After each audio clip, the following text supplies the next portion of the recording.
تنتظر هؤلاء الفتيات الحسناوات اندلاع حرب قد لا تبقي ولا تذر، على خلاف ما كنا يخططن له من بداية هذا العام. وهؤلاء الشباب تغيرت حياتهم وانقلبت رأسا على عقب، فبدلا من أن يذهبوا إلى نفق الحب مع أحبائهم، باتوا مجبرين على حمل الأسلحة في الشوارع، منتظرين بقلق مآلات الحرب التي قد تندلع بين عشية وضحاها، وذلك تزامنا مع تهديدات روسيا المباشرة. لم تكن حياة هؤلاء الناس كما كانت عليه قبل أشهر من الآن، لذلك قررنا في هذا الفيديو أن نأخذكم في رحلة إلى أوكرانيا لنتعرف على هذا الشعب المضياف وعاداته الغريبة وتركيبته الاجتماعية، ونجاوب على سؤال لطالما حير الكثيرين، وهو: لماذا يفتن الناس بجمال النساء الأوكرانيات؟ وإذا ما قرر أحدهم الزواج من أوكرانيا، ما هي الطقوس الغريبة التي تقام في حفل الزفاف هناك؟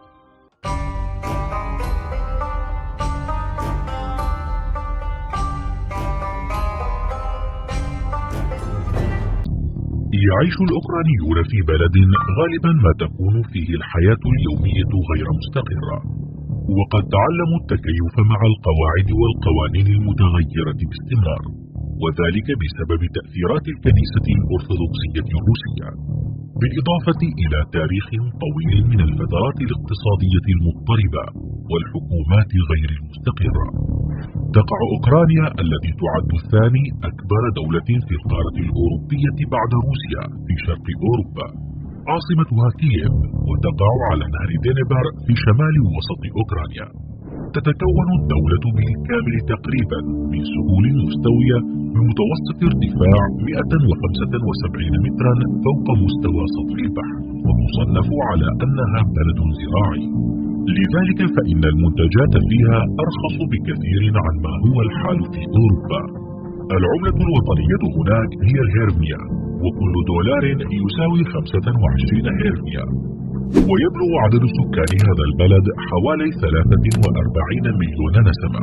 اللغة الأوكرانية هي لغة الدولة الرسمية، والتي تعود أصولها إلى اللغة السلافية الشرقية القديمة لدولة كييف روس في العصور الوسطى المبكرة. يشكل الأوكرانيون من أصل سلافي 77% من التركيبة العرقية للمجتمع، وتأتي في المرتبة الثانية العرقية الروسية بنسبة 17%، كما يشكل البلغار والبولنديون والهنغاريون والرومانيون مجموعات الأقليات الرئيسية الأخرى. أما بالنسبة للديانة، فإن ما يقرب من 40% من السكان في أوكرانيا يصفون أنفسهم بأنهم ملحدون، وينتمي 37% إلى واحدة من الطوائف الأرثوذكسية الثلاث الرئيسية الموجودة في البلاد. هناك أيضا عدد كبير ومتزايد من اليهود والبروتستانت والمسلمين. وعلى الرغم من الأعداد الكبيرة التي تصف نفسها بأنها ملحدة، إلا أن الأوكرانيين يؤمنون بالخرافات بشدة. فمثلا إذا فعلت شيئا يعتقدون أنه يمكن أن يسبب ضررا، مثل الجلوس على درجات حجرية، فسوف يخبرك شخص ما بلا شك أنك تخاطر بإلحاق ضرر كبير بنفسك نتيجة أفعالك. وهذا مثال بسيط عن الخرافات المنتشرة هناك، وتوجد العشرات غيرها، فهيا نتعرف على أشهرها. أرض الخرافات.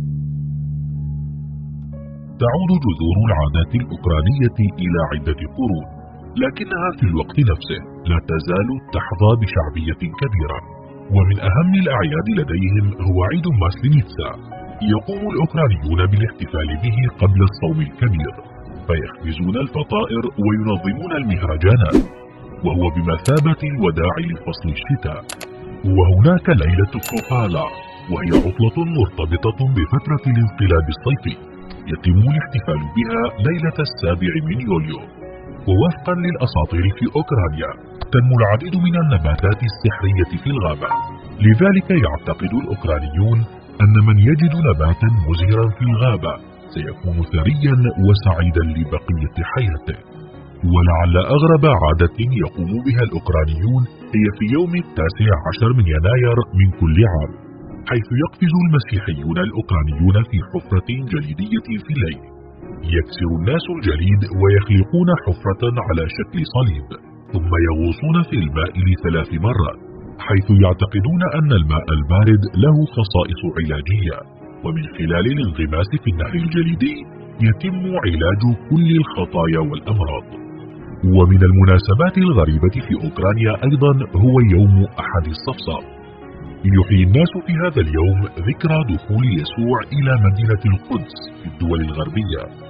يطلق على هذا اليوم أحد الشعانين، ولكن نظرا لعدم وجود نخيل في أوكرانيا استبدله السكان المحليون بغصن الصفصاف. وهناك عادة قديمة تقترح ضرب أفراد العائلة بكومة من الصفصاف، لاعتقادهم أن الصفصاف يشفي جميع الأمراض ويطرد الأرواح الشريرة. كما يعرف الأوكرانيون على أنهم كرماء للغاية وشعب مضياف، ويعتبر من أقصى درجات الوقاحة أن يأكل أمام شخص آخر ولا يقدم له شيئا. إذا دعيت إلى منزل أوكراني لتناول وجبة فمن التهذيب إحضار شيء ما معك، وإذا ما كانت هديتك الزهور فيجب أن تكون بأرقام فردية فقط، لأن الأرقام الزوجية للموتى، ومن الأفضل أن تتجنب الزهور الصفراء.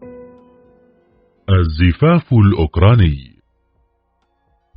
ما لم تكن تعيش في كهف فإنك غالبا سمعت عن النساء الأوكرانيات وجمالهن، والجميع متفق على أن أوكرانيا لديها أفضل الفتيات مظهرا على وجه الأرض، حيث تتمتع المرأة الأوكرانية ببشرة فاتحة، وتمتلك قواما ذا ارتفاع متوسط، وعظام وجنتين عالية، وعيونا فاتحة، ونسبة مثالية بين الورك والخصر.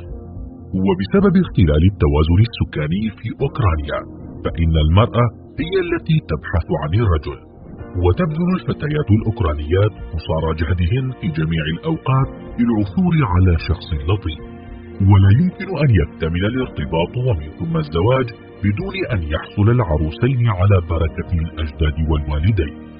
وخلال الزفاف هناك مجموعة من التقاليد الغريبة التي يتبعها الأوكرانيون.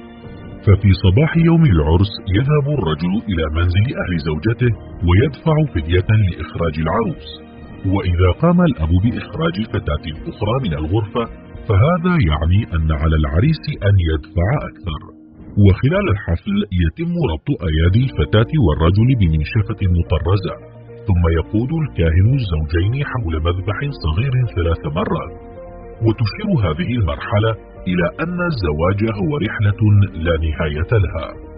ومن أغرب العادات هو قيام وصيفات العروس بخطفها وإخفائها لرؤية ردة فعل العريس ومدى حبه لزوجته. وإذا ما أراد الزوجان القيام برحلة سياحية داخل أوكرانيا فلا يوجد أجمل من نهر دنيبر الذي يعتبر من أهم أنهار أوروبا ورابع أطول نهر فيها. وهناك أيضا البوابة الذهبية التي تم بناؤها لحماية كييف من الغزاة، وتعد اليوم من أهم المعالم السياحية في أوكرانيا. ويعتبر الذهاب إلى نفق الحب في مدينة كليفان غرب أوكرانيا مشوارا رئيسيا للأزواج أو الأحباب هنا، كما يأتي الأزواج من كل أنحاء العالم لزيارته، وهو عبارة عن نفق من الأشجار الخلابة يقع على جزء من خط السكة الحديدية، وتتغير ألوان النفق مع تغير الفصول، فيظهر باللون الأبيض في فصل الشتاء، وباللون الأخضر في فصلي الربيع والصيف، ويتحول إلى اللون الأحمر والأصفر في فصل الخريف. فهل ترغب بزيارة قصيرة إلى نفق الحب وغيره من الأماكن الأوكرانية في حال عادت المياه إلى مجاريها وانتهت التوترات العسكرية هناك؟